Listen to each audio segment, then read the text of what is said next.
Jaganmohan Reddy over action number 1. ప్రజల్లో కలయిదిరిగేసి ఒక్కసారిగా తాడేపల్లి కూర్చొని తలుపులు వేసుకున్నాడు. అది అన్నాడని నేను అనట్లే. దిస్ ఇస్ ద నిజం. అంటే మనం నిజాలు మాట్లాడుకోవాలి ఒకసారి, ఎందుకంటే it helps us to get out of our breath. Tension ఇవన్నీ ఉన్నాయి కదా, మీకు అందరికి చెప్తున్నాను. Number 1. Number 2, over action of button నొక్కుడు. చెప్పా, అరే నువ్వు చేసే పని పదే ఒకసారి చెప్పి వదిలేసింటే ఏదో అనుకుంటారు. రోజు చెప్పేసరికి వీడు పెద్ద పిచ్చి తుక్కులు కడుక్కున్నారు. అదే విధంగా బటన్ నొక్కుతున్నా అంటే I think lot of people got vex those word. Yes, నువ్వే చెప్తావు కదా, కుడి చేత్తో దానం చేస్తే ఎడమ చేతి కలగడు, ఎడమ చేతితో దానం చేస్తే కుడి చేతి లేదు. అట్లాంటప్పుడు why should you talk about all the time? Okay. Number 3, ఏం చేశాడు? కార్యకర్తలను పట్టించుకోలేదు, కోటరీని మాత్రమే దగ్గరకు తీశాడు. వాళ్ళు ఏం చేసుకున్నారో మనకు తెలియదు. అంతకంటే ఎక్కువ పదిలంగా గుండెల్లో పెట్టుకున్న వాళ్ళు నువ్వు ఎప్పుడు పలకరించిన దాఖలాలే లేవే. పోనీ ఎందుకు నీతో పాటు నువ్వు సెలెక్ట్ చేసి నువ్వు గెలుచుకున్న ఎమ్మెల్యేలు కూడా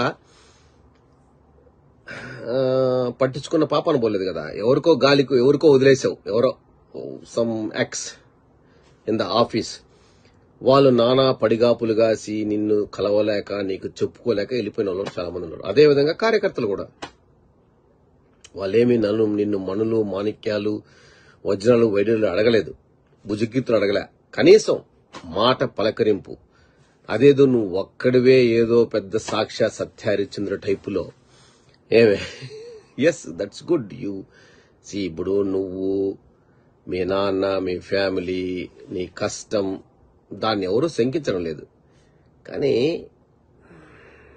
ఏందో ఎప్పటి నుంచో నేను ఎన్నోసార్లు వేసిన వీడియోలను మళ్ళీ ఒకసారి రీక్యాప్ చేస్తున్నాను. జగన్మోహన్ రెడ్డి ఓడిపోతే ఏంటా అనేది. తర్వాత నువ్వు పేదరికాన్ని రూపుమాపాలనుకున్నావు, కానీ పేదరికంలో నా ఎస్సీ, నా బీసీ, నా ఓసీ అని ఉండవు. పేదరికమే అన్ని వర్గాల్లో ఉంటాయి. అది రెడ్డి కావచ్చు, కమ్మ కావచ్చు, బలిజ కావచ్చు, కాపు కావచ్చు, అందరిలో ఉంటాయి. కానీ అది పదే నువ్వు నొక్కి ఒక్కానించవు చూడు. ఐ థింక్ అది ఓవర్ యాక్షన్ అనిపించింది నాకు. అంటే ఉన్నదన్నట్టు చెప్పాలి. ఎలక్షన్లు అయిపోయినాయిగా, ఇప్పుడు మనం మాట్లాడుకోవడమే మంచిది. సో ఏది ఏమైనా కానీ జగన్మోహన్ రెడ్డి, నువ్వు గెలవాలనే నా కోరిక. నాకు ఇంకంతకంటే ఏం లేదు. ప్లస్ నువ్వు 10 కాలాల పాటు ప్రజలను ఏలాలనే కోరిక. కానీ నిన్ను ఏకి పారేయాలనే లేదు. కానీ మనసులో ఉన్న మాటలు చెప్పుకోవడం అనేదే నాకు చాలా సంతృప్తి.